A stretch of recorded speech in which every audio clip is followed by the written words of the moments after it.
जय श्री हरि विष्णु जय महालक्ष्मी। दोस्तों, एकादशियों में सबसे बड़ी एकादशी कहे जाने वाली अजा एकादशी 10 सितंबर 2023 को पड़ने जा रही है। और यदि आप भी आपके घर की सुख शांति, संतान की कमी और धन की कमी या कर्ज से परेशान हैं या आपका भाग्य आपका साथ नहीं दे रहा है, तो दोस्तों अजा एकादशी का दिन आपके लिए बेहद महत्वपूर्ण और खास होने जा रहा है, क्योंकि इस दिन राजयोग, अमृत सिद्धि योग और साथ ही धनलक्ष्मी जैसे कई बड़े योग बन रहे हैं। और इस दिन भगवान श्रीहरि विष्णु सब पर अपनी कृपा बरसाने वाले हैं। इसलिए दोस्तों, अगर आप भी भगवान विष्णु और मां लक्ष्मी जी से इस दिन जो भी सच्चे दिल से मांगेंगे वो मनोकामना आपकी जरूर पूरी होगी। और दोस्तों, अगर आप इस दिन केले के पेड़ से जुड़े इस चमत्कारी और 100% सटीक और असरदार उपाय को कर लेते हैं, तो आप देखेंगे कि कुछ ही दिनों में आपकी सभी समस्याओं का हल संपूर्ण रूप से हो जाएगा। दोस्तों, एक साल में करीब 24 एकादशी पड़ती है और 10 सितंबर को पड़ने वाली एकादशी सभी एकादशियों में सबसे बड़ी मानी जाती है। और इस एकादशी पर आपको केले के पेड़ से जुड़ा ये उपाय जरूर करना चाहिए, जो कि आपकी किस्मत बदल देगा और आपको बना देगा मालामाल और धनवान। साथ ही इस एकमात्र उपाय से आपके सभी दुखों का नाश हो जाएगा। इसलिए दोस्तों, वीडियो को आखिर तक जरूर देखें। और दोस्तों, अगर आप भी अपने जीवन में भगवान श्री हरि विष्णु की कृपा पाना चाहते हैं, तो इस वीडियो को लाइक करें कि कमेंट में जय श्री हरि जय महालक्ष्मी लिखना ना भूलें। दोस्तों, भाद्रपद के कृष्ण पक्ष की एकादशी को अजाया जया एकादशी के नाम से जाना जाता है। अंग्रेजी कैलेंडर के अनुसार इस बार अजा एकादशी का व्रत 10 सितंबर 2023 रविवार को रखा जाएगा। धार्मिक मान्यता अनुसार यह दिन भगवान की कृपा पाने और इस एकादशी का व्रत करने से पिशाच योनि छूट जाती है। इस एकादशी व्रत से जब दान तथा यज्ञ आदि करने का फल सहजता से ही प्राप्त हो जाता है तथा 1000 वर्ष तक स्वर्ग में वास करने का वरदान मिलता है। जया या अजा एकादशी व्रत करने से जीवन की हर तरह की परेशानियों से मुक्ति तथा जाने अनजाने में हुए सभी पाप खत्म हो जाते हैं। यह एकादशी व्रत मोक्ष मिलता है तथा दोबारा मनुष्य जन्म नहीं लेना पड़ता। अर्थ इसे अजा एकादशी भी कहा जाता है। तो आइए दोस्तों, बात करते हैं अजा एकादशी के दिन केले के पेड़ से जुड़े उपायों के बारे में, जो आपकी किस्मत चमका देंगे। दोस्तों, केले के पौधे की पूजा से बृहस्पति देव प्रसन्न होते हैं। तो अगर आप एकादशी के दिन केले के पौधे की जड़ में चंदन की कुछ ढालियां डाल दें, जैसे चंदन के वृक्ष की डलियां यानी चंदन की छोटी छोटी लकड़ी जो होती है, उसका भी प्रयोग कर सकते हैं। आप 9 डलियां लेकर अगर पीले धागे में बांधकर केले के पौधे में अर्पित करते हैं, वह धागे आपको तने में बांध देने होते हैं। इससे आपके जीवन में धन का आगमन होता है, व्यापार में वृद्धि होती है, आपकी आय में वृद्धि होती है। अगर आप ये उपाय करते हैं तो धन का आगमन आपके जीवन में बना रहता है। तो ये गुरुवार के दिन करना है। सुबह के समय पहले आप स्नान इत्यादि करने के बाद जल अर्पित कर दीजिए और उसके बाद 9 छोटी छोटी डलियां जो चंदन की लकड़ी की हो तो बहुत अच्छी बात है। अगर आपके पास चंदन की डली उपलब्ध ना हो तो आप गोपी चंदन भी 9 टुकड़े 9 धागों में बांधकर टांग सकते हैं। यह आपके मन की सभी कामनाएं पूर्ण कर देता है। दोस्तों, एकादशी के दिन केले की जड़ में पानी के साथ अगर हल्दी चढ़ाई जाए, जैसे थोड़ा सा जल लीजिए और उसमें थोड़ी सी हल्दी डाल लिए, और यह अगर आप जड़ में अर्पित करते हैं ओम ब्रीं बृहस्पतिये नम इस मंत्र के जप के साथ, तो आपका भाग्य तेज होता है। और अगर आपका भाग्य साथ नहीं देता है, आपको नौकरी मिलने में कोई बाधा आ रही है या आपके व्यापार में तरक्की रुकी हुई है, तो आपको केले के पौधे में हल्दी वाला जल जरूर अर्पित करना चाहिए। एकादशी के दिन अगर आप ऐसा करते हैं तो बहुत ही शीघ्र आपके जीवन में परिवर्तन होता है। दोस्तों, जो लोग अपनी जिंदगी में बहुत अधिक परेशान हैं, आपका कोई भी काम नहीं बन रहा है और आप हर तरफ से परेशान हैं, घर में भी आपके परेशानी है, आप बाहर जहां काम करते हैं वहां भी आपको बहुत अधिक दिक्कतें आ रही है, तो आपको चाहिए कि एकादशी के दिन केले के पेड़ की जड़ में थोड़ा सा गुड़, भीगी हुई चने की दाल डालकर अर्पित कीजिए। तो जल के पात्र में आपको थोड़ा सा गुड़ डाल देना है और उसमें ही थोड़ी सी भीगी हुई चने की दाल डालकर बृहस्पति देव को यानी कि केले के पौधे में आपको अर्पित करना है। ये आप कुछ बृहस्पतिवार ही करेंगे तो बृहस्पति भगवान की कृपा आप पर होगी और आपके जीवन में जो भी काम आपके नहीं पूरे हो रहे थे, वह सभी काम पूरे होने लग जाते हैं। अगर आप किसी नए काम की शुरुआत करने जा रहे हैं, कोई नया व्यापार शुरू करने जा रहे हैं, शिक्षा शुरू करने जा रहे हैं, या फिर आप कोई भी ऐसा काम करना चाहते हैं जिससे आप चाहते हैं कि कोई रुकावट ना आए, बहुत ही शीघ्र पूर्ण हो जाए, तो आपको चाहिए कि एकादशी के दिन केले के पेड़ में जल के साथ थोड़ी सी चीनी मिलाकर अर्पित कीजिए। तो पात्र में ही आपको चीनी डाल देनी है और भगवान बृहस्पति देव का मंत्र बोलते हुए वह आपको अर्पित करनी है, या फिर ओम नमो भगवते वासुदेवाय नम इस मंत्र के जाप के साथ भी आप यह जल अर्पित कर सकते हैं। यदि आपकी जिंदगी में बहुत अधिक मुश्किलें हैं, मतलब आप समस्याओं से घिरे हुए हैं, कर्ज से घिरे हुए हैं, मांगलिक कार्य आपके घर में रुके हुए हो, किसी भी प्रकार का शुभ कार्य आपके जीवन में नहीं हो रहा है, घर में अगर शादी ब्याह है वह भी आपका ठीक से नहीं होता है। कई बार क्या होता है कि हम घर में एक छोटा सा हवन भी बिना कलश के नहीं करवा पाते हैं। इस तरीके की स्थिति घर में होती है, मतलब बहुत अधिक नकारात्मक ऊर्जा अगर आपके जीवन में है, आपके घर परिवार में है, तो आपको चाहिए कि केले के पेड़ की जड़ों में 2 हल्दी की साबुत गांठें रख दें। ऐसा अगर आप इस एकादशी पर करते हैं तो बहुत ही शीघ्र आपके जीवन से यह जो समस्या है कि आपका हर कार्य निर्विघ्न पूरा नहीं हो पाता है, आपके सब कार्यों में कलह क्लेश होता है, इससे आपको मुक्ति मिलेगी। अगर आप मंदिर में जाकर पूजा कर रहे हैं, मंदिर में केले का पौधा है और वहां आप पूजा कर रहे हैं, तब तो हल्दी की गांठ आप वहीं पर छोड़ दीजिए। लेकिन अगर आप घर में करते हैं तो एकादशी को आपको साबुत हल्दी चढ़ानी है, और जब ये इकट्ठा हो जाती है तो आप वह ले जाकर जल में विसर्जित कर दीजिए, या फिर आप मिट्टी में ही अपने घर में जो गमले हैं उसमें इस हल्दी की गांठ को दबा सकते हैं। दोस्तों, अगर आप धन के अभाव में परेशान हैं या आप बहुत अधिक अमीर बनना चाहते हैं, धन किसको नहीं चाहिए, धन तो सबको चाहिए। आप कितने भी धनवान हो फिर भी ऐसा लगता है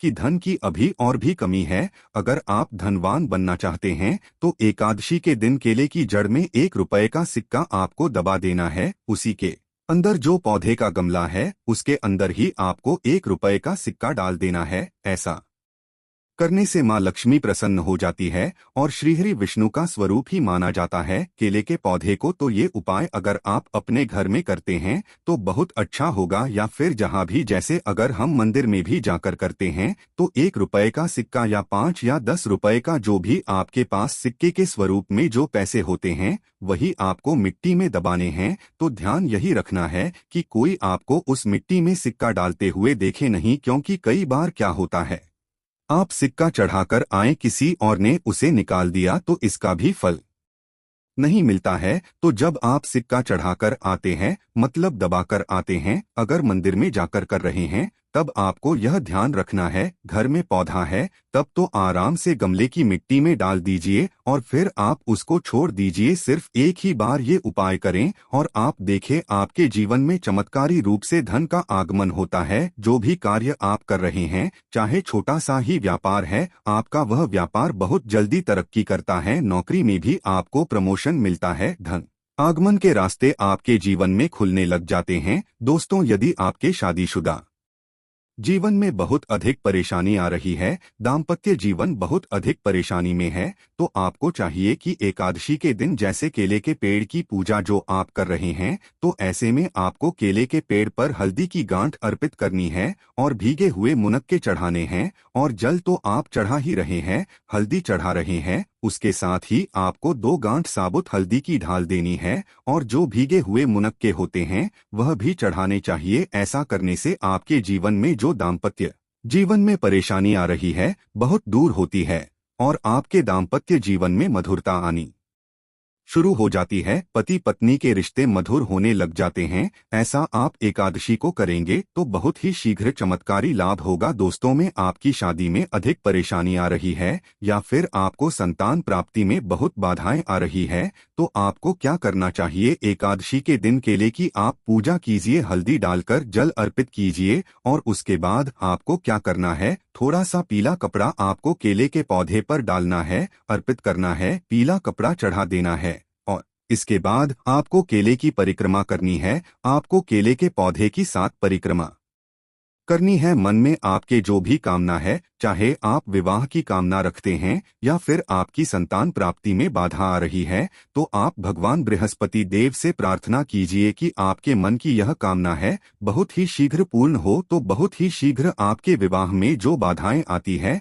वह दूर होती है और शीघ्र ही आपके विवाह के योग बनने लग जाते हैं। रिश्ता आपका जो बार बार टूट रहा है, तब आप ये उपाय करें, बहुत ही शीघ्र आपको लाभ होगा। मनचाहा वर चाहते हैं तब भी आपको इस विधि से केले की पूजा करनी चाहिए कि पहले आपको जल में हल्दी मिलाकर अर्पित करना है, थोड़ी सी भीगी हुई चने की दाल डाल दीजिए, मुनक्का अर्पित कीजिए और उसके बाद आपको पीला कपड़ा अर्पित करना है और 7 परिक्रमा करनी है। जैसे हम सीधा घूमते हैं उसी तरीके से इसके बाद बृहस्पति देव से प्रार्थना करेंगे तो आपके विवाह में संतान में जो भी बाधाएं आ रही है बहुत ही शीघ्र दूर होती है। दोस्तों, एकादशी के दिन नहाने के बाद केले के पेड़ पर जल चढ़ाना बहुत शुभ माना जाता है और अगर आप हल्दी मिला हुआ जल अर्पित करते हैं तो इससे आपके सभी कार्यों में सफलता मिलती है, आपके सभी शुभ कार्य बनने लग जाते हैं। घर में अगर किसी भी प्रकार की धन की समस्या है, धन रुका हुआ है, धन का आगमन नहीं हो रहा है,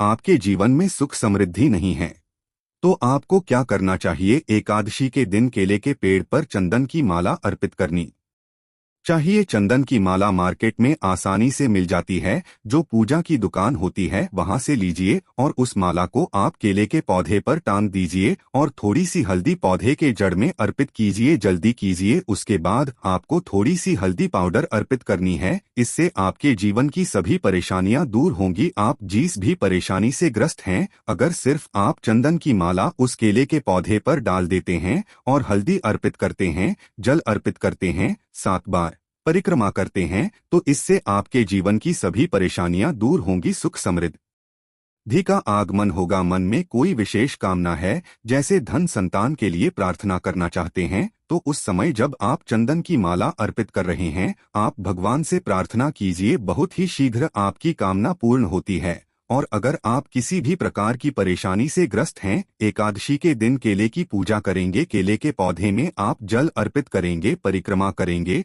तो बहुत ही शीघ्र देव की कृपा प्राप्त होगी। बृहस्पति देव की कृपा से हमारे जीवन के सभी शुभ कार्य होते हैं, मांगलिक कार्य होते हैं, हमारा भाग्य तेज होता है। तो आइए तो अब सुनते हैं अजय एकादशी की व्रत कथा, जिसको सुनने मात्र से आपकी सभी मनोकामनाएं पूरी हो जाएंगी। अजय एकादशी की कथा सबसे पहले भगवान श्री कृष्ण ने युधिष्ठिर को सुनाई थी, जो इस प्रकार है। पौराणिक कथा के अनुसार एक राज्य में हरिश्चंद्र नाम का एक चक्रवर्ती राजा रहता था। किसी कारण से राजा ने अपना राज्य छोड़ दिया और अपनी पत्नी बच्चे को खुद को भी बेच दिया। इसके बाद राजा हरिश्चंद्र एक चांडाल के यहाँ काम करता था और मृतकों के वस्त्र लेता था। वह हमेशा सत्य के मार्ग पर चलता रहा और जब भी अकेला होता था तो अपने दुखों से मुक्ति पाने का रास्ता ढूंढता था। वह सोचता था कि क्या ऐसा करें जिससे उसका उद्धार हो सके। वह काफी समय तक अच्छे कार्य करने में लगा रहा। एक दिन वह चिंतित होकर बैठा था, तभी गौतम ऋषि वहां आए। राजा ने उनको प्रणाम किया और अपने दुखों से मुक्ति पाने का रास्ता पूछने लगा। तब ऋषि ने कहा कि तुम भाग्यशाली हो, क्योंकि आज से 7 दिन बाद भाद्रपद कृष्ण एकादशी यानी अजा एकादशी व्रत आने वाली है। तुम इस व्रत को विधिपूर्वक करो तो तुम्हारा कल्याण होगा। और इतना कहने के बाद गौतम ऋषि वहां से चले गए। 7 दिन बाद उस राजा ने अजा एकादशी का व्रत रखा और रस्सी के बताए अनुसार ही भगवान विष्णु का विधि विधान से पूजन किया और पूरी रात जागरण किया और अगले दिन सुबह पारण करके व्रत को पूरा किया। इसके बाद भगवान विष्णु की कृपा से राजा के सारे दुख समाप्त हो गए और स्वर्ग से पुष्प वर्षा होने लगी। उसने देखा कि उसका मरा हुआ पुत्र फिर से जीवित हो गया है और उसकी पत्नी पहले की तरह रानी के समान दिखने लगी। व्रत के फल से राजा को अपना खोया हुआ राजपाट दोबारा मिल गया। जीवन के अंत में राजा को परिवार सहित स्वर्ग स्थान प्राप्त हुआ। तो दोस्तों, आइए अब जान लेते हैं अजय एकादशी के दिन कैसे करें विधि विधान से पूजा। दोस्तों, अजय एकादशी के दिन प्रातःकाल उठकर स्नान आदि से निवृत्त होकर सबसे पहले व्रत का संकल्प लेना चाहिए। इसके बाद पूजा स्थान को साफ करें और एक साफ चौकी रखें। फिर चौकी पर लाल या पीले रंग का कपड़ा बिछाएं। इसके बाद भगवान विष्णु व माता लक्ष्मी की प्रतिमा रखें। इसके बाद भगवान विष्णु को पीले फूल व माता लक्ष्मी को सफेद फूल अर्पित करें। साथ ही दूध से बनी खीर का भोग जरूर लगाएं, क्योंकि श्री हरि विष्णु जी को तुलसी अति प्रिय है। फिर विधि विधान से पूजा करें। पूजा के दौरान आरती करें और इस दिन एकादशी की कथा जरूर पढ़नी चाहिए। दोस्तों, अजा एकादशी व्रत में पूरे दिन व्रत रखते हुए भगवान विष्णु व माता लक्ष्मी का ध्यान करें और रात में जागरण करें और भगवान विष्णु का ध्यान करते हुए भजन कीर्तन व उनके मंत्रों का जाप करें। इसके बाद अगले दिन मुहूर्त के समय व्रत पारण करें। दोस्तों, अजा एकादशी पर इन बातों का आपको जरूर ध्यान रखना चाहिए। एकादशी के पावन दिन चावल खाने से बचना चाहिए। ऐसा माना जाता है कि इस दिन चावल का सेवन करने से व्यक्ति का जन्म किसी रेंगने वाले जीव की योनि में होता है और व्रत करने वाले व्यक्ति को इस दिन शारीरिक संबंध नहीं बनाने चाहिए और ब्रह्मचर्य का पालन करना चाहिए। इसके अलावा इस दिन किसी भी महिला का अपमान नहीं करना चाहिए। ऐसा करने से माता लक्ष्मी नाराज हो जाती है। हालांकि सिर्फ इसी दिन ही नहीं, व्यक्ति को कभी भी महिलाओं का अपमान नहीं करना चाहिए। एकादशी के दिन किसी भी प्रकार का तामसिक भोजन जैसे मांस मदिरा का सेवन नहीं करना चाहिए। ऐसा करने से व्यक्ति को तमाम तरह की